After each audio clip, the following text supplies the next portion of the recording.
years ago when I was little.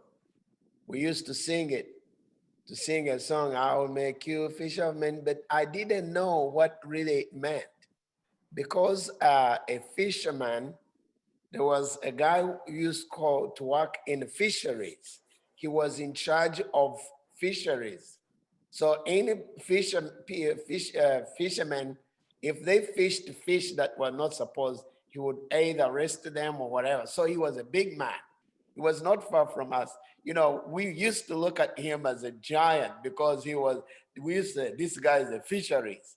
So when we sang the song, I'll make you a fisher of many, I didn't even care what they were. I said, I will make you a fisheries, you know, because that guy was so powerful. I didn't know that the song was saying that I will make you a fisher, a fish for men. You know, in other words, instead of fishing fish, I'll make you a fish for people.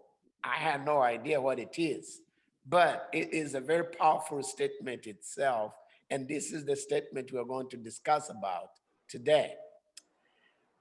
In the last Sunday's gospel, if you can flip back again into your Zoom text, you'll discover that the gospel was talking about Jesus calling Philip and Nathanael.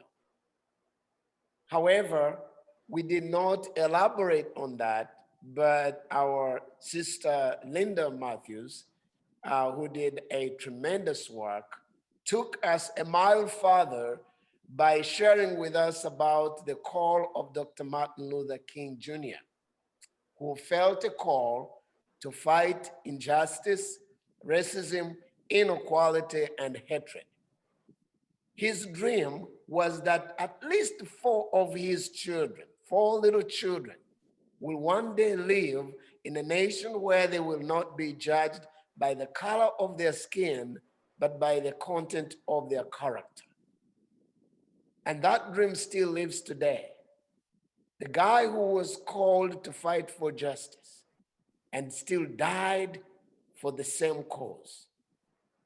So when we look at our gospel this morning, Mark chapter 1, verse 14 through 20, we see a continuation of Jesus reaching out to build a discipleship ministry by calling Simon Peter, Andrew his brother, then James and John, son of Zebedee, who were commercial fishermen.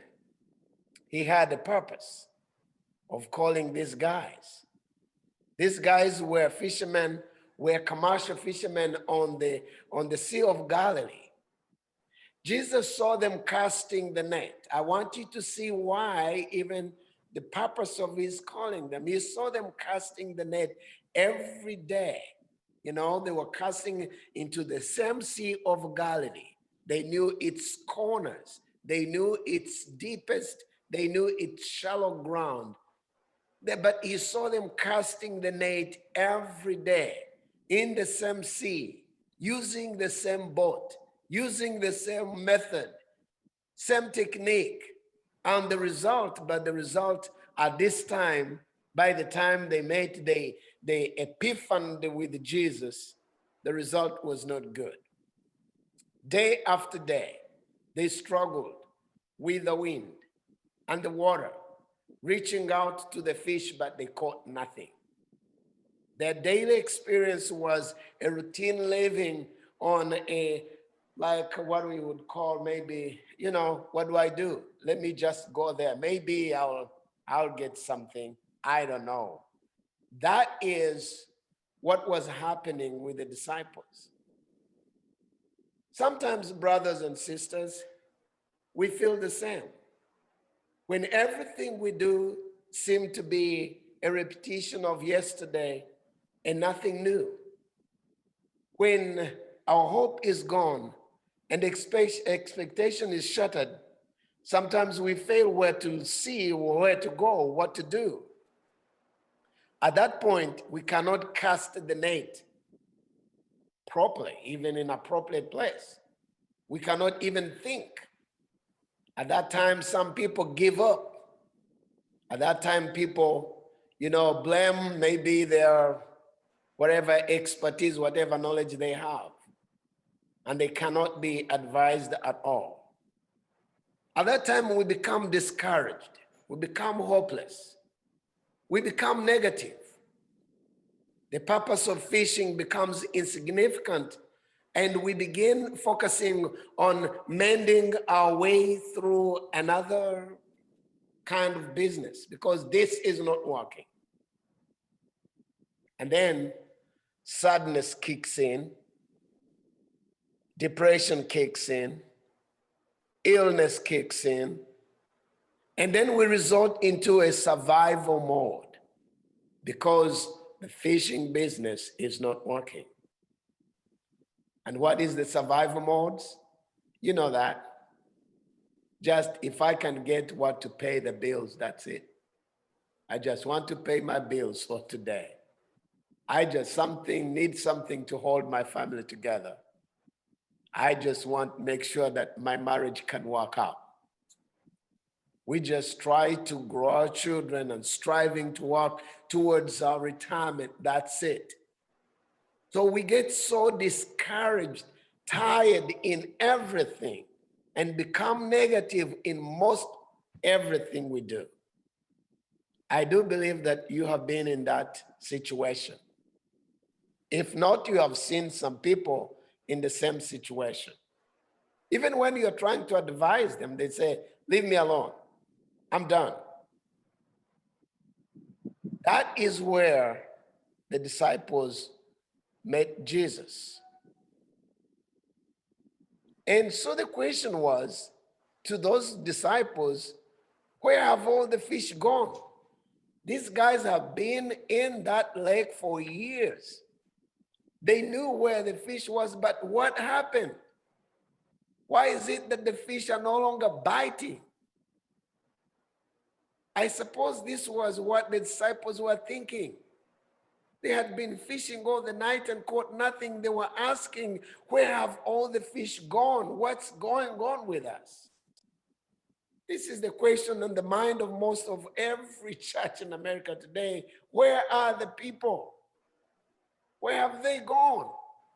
We no longer see them. They're not in the church. They can't even answer our call. When we call them, they can't even pick up the phone and say, oh, I'm sorry, I missed your call. Where are they? I'm not talking about trout and cat. You know, I'm talking about the situation. You see, when you try and fail, guess what? Eventually, you just close the door. And by ignoring what you're doing, and by when you begin feeling that negativity in yourself, you know that you're dropping the ball.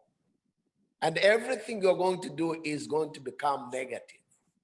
And then you're going to give up, maybe thinking that if you move from New Jersey and go live in Delaware, maybe you'll be fine. And you don't know that those people also need to come to New Jersey. They're all trying to say, maybe if I go to New Jersey, things will change. That's how the negativity makes us think that maybe that person is better than me who is living here. So the question is, why aren't we seeing them, why is things not working out the way they used to? Because the world is changing and the situation is different. Now, Jesus knew that the 4 professional fishermen needed a new direction. He called Simon, Andrew, James, and John to follow him. And his call was for 2 reasons. First of all, he wanted them to follow him. Secondly, he wanted them to do his ministry. That was a kind of discipleship. If we can remember, in his sermon, on Matthew chapter 4, verse 19, Spurgeon reminds us that when Christ calls us by his grace, we ought not only to remember what we are, but we ought to also to think of what he can make us to be. The problem with us often is that we always think that I can make myself whom I want to be. That's wrong.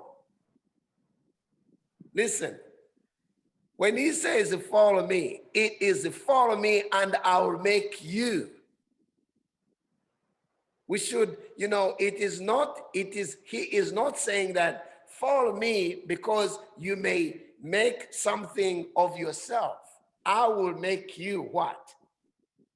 I'll make you fish for people.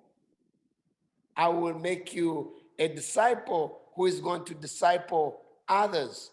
I am going to rebuild in you something that you will eventually share. That's what the call is all about.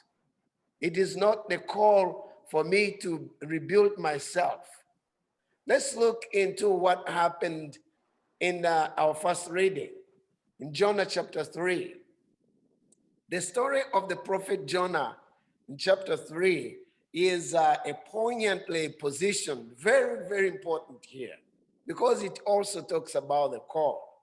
However, in the story of Jonah's call, we see it's very ironic, because when God called him and he gave him we would call it a GPS. He said, this is the address, this is what you will do, this is where you're going, and this is the message. So I want you to go. Different from the disciples. A call to the disciples, he just said, follow me. He didn't tell them where they were going, what they were going to do. He just said, follow me. But with Jonah, he was given a whole map. And then he was given the direction. And he was also given the message. And Jonah, instead of taking the message as it was, instead of taking the call as it was, Jonah said, why should the people of Nineveh even get this message? I don't think that is relevant to them. They're sinners. They ought to die. I'm not going to give them a warning of anything. If Jonah was a southern person, he would say, I ain't God. I ain't God. Because he said, I am not going there. Because those people, they're hard-headed people. They're not going to listen. Even if they listen, I don't want them to be. You see, that was his stubborn. That God insisted you will go anyway. Whether you like it or not, you have to go. So to his dismay, if you look at the book of Jonah, ends, when you look at the book of Jonah, Jonah is very disappointed. He goes there. Not first he said, I'm not going. And then God said, okay. Then he escapes. Instead of going to Nineveh, he wants to escape to go somewhere else. And God said, okay, I'll get you. That's how, he brought the turbulence on the water, and their boat was almost about to sink. And then Jonah decided and said, you know what? I'm the causer. And they got him and they threw him in the water, and the whale came and swallowed Jonah and took him for 3 days, Jonah, in that kind of, I call it a spiritual retreat under the fish. And then it went and took him on the shore. And Jonah went back. After feeling that God was sending him, he went angrily to the city of Nineveh and told them how they are going to die in just a few days. And the king of Nineveh called all the people and said, God is angry with us. So people came, they smeared ashes, they teared their clothing. They were all very sorry for what they did, and God forgave them. And then Jonah was angry again to God. He said, why did you forgive them? And then Jonah said, I wish I want to die. So you can see the variance in our call. It is not just a straight shoot that when God calls you, then everything will just go the way you expect them. God is calling us to make us something, not us to become something. They are called, these disciples are called to a totally uncertain future. They didn't know what they were going to do. And they would surely have been scared out if they told them what they're going to face. But he just said, follow me. What am I saying here? I'm saying that God's call is always into uncertain future.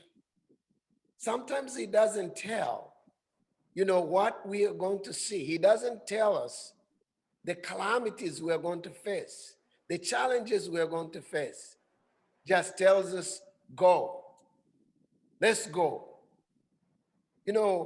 When we enter into our callings, we have no ideas how it will end up.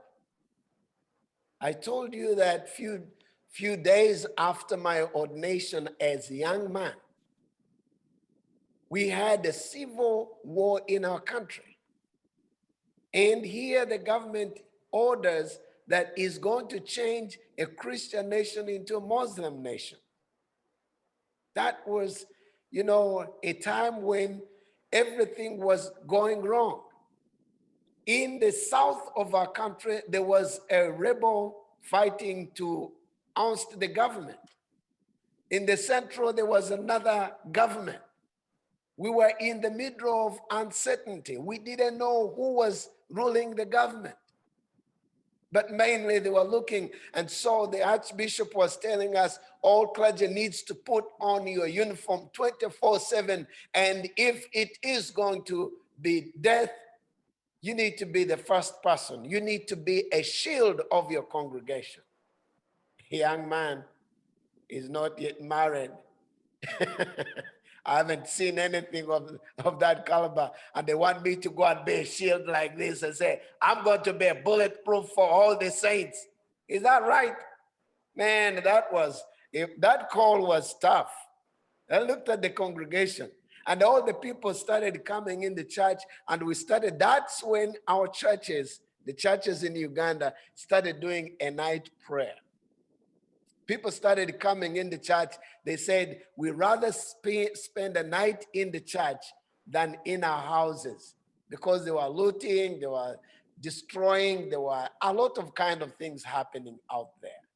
So to become a priest in that time, to become a priest, they took a priest as something, very precious, but then the priest had to stand on the 2 feet to say, even if it means death. I used to have a small business card that says that for me to live is Christ and to die is gain.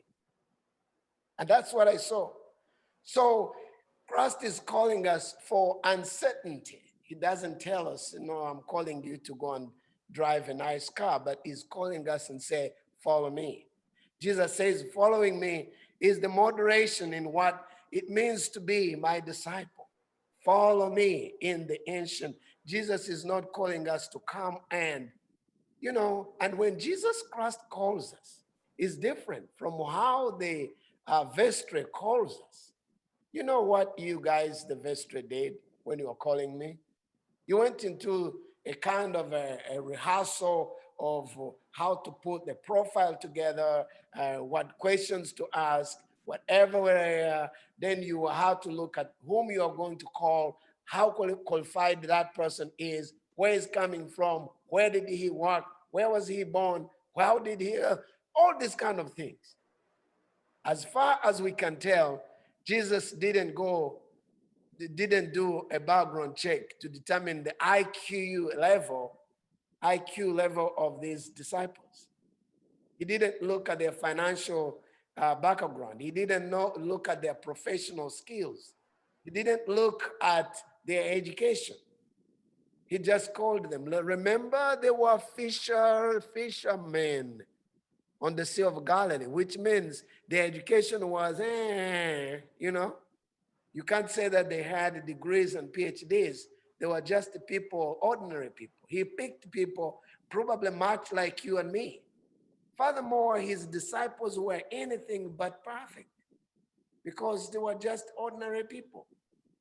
Many times they misunderstood him. They often hesitated to follow him. Judas betrayed him, Peter denied him. How many times? 3. But these would be the persons who would continue Jesus' ministry even when he's gone. So the call is, follow me. He's not classifying that call, but he's opening it to everyone who is out there. Now, let me just pose a question to you. Think about your way, how you became a Christian. If someone was to ask you, how do you describe your journey to become a Christian? How easy was it? Did you just think about it one morning? Did you just maybe after some talk or after some visit with a certain church, you decided you are going to become a Christian? Think about it. Do you remember what happened on that day? We don't sometimes generally think that maybe we don't actually think that being a Christian is so radical. Sometimes it is. Because there are some things and qualities you have to acquire. There are things sometimes you are forced to leave. When you are called, there are things that you have to check in yourself.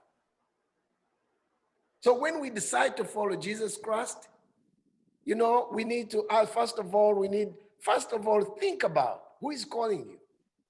Who is calling you? You have to understand the person who is calling you, and then you have to understand the purpose of that call. If you don't understand the person who is calling you and the purpose he's calling you for, then that call is vague and void. In 1935, there was a revival that broke out in Western Uganda. This revival movement broke it into a church like ours here. But the church did not understand the revival. The priests themselves fought to extinguish the fire of that revival, but they couldn't. Eventually, the revival penetrated into a seminary, and the seminarians who invoked that revival were expelled. But I'm telling you, the fire could not be extinguished. And that's why the composition, the common song that was known by then was, I have decided to follow Jesus. And no turning back, no turning back. The people who did not know where they were going, but they decided to follow Jesus regardless of what. And the church said, you are no longer part of this membership. They said, all right, but we have decided to follow Jesus Christ. The revival of 1935 was so powerful than the revival that George Whitefield himself did. It was so powerful that people discovered the Jesus they were longing to, the Jesus who was healing, the Jesus who was taking people from one level to another, the Jesus who was going in and taking all their traditionists and bringing them to the light. They used the word, we are walking in the light of Jesus. And that is so powerful, brothers and sisters. So these men knew whom was calling them. And so when Jesus says, follow me, I want you to begin thinking of what and where. The reason they knew that whom was calling them, they decided to leave their boat behind. They decided to leave their families behind. They decided to leave their businesses behind. They decided to leave their money behind. They decided to leave their relationship behind. No wonder Jesus says that whoever wants to follow me must deny himself.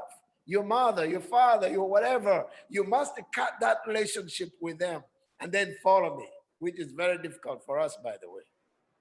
So when he says that, follow me and I will make you fish for people, he means it because he wants his church to stand on a very strong foundation.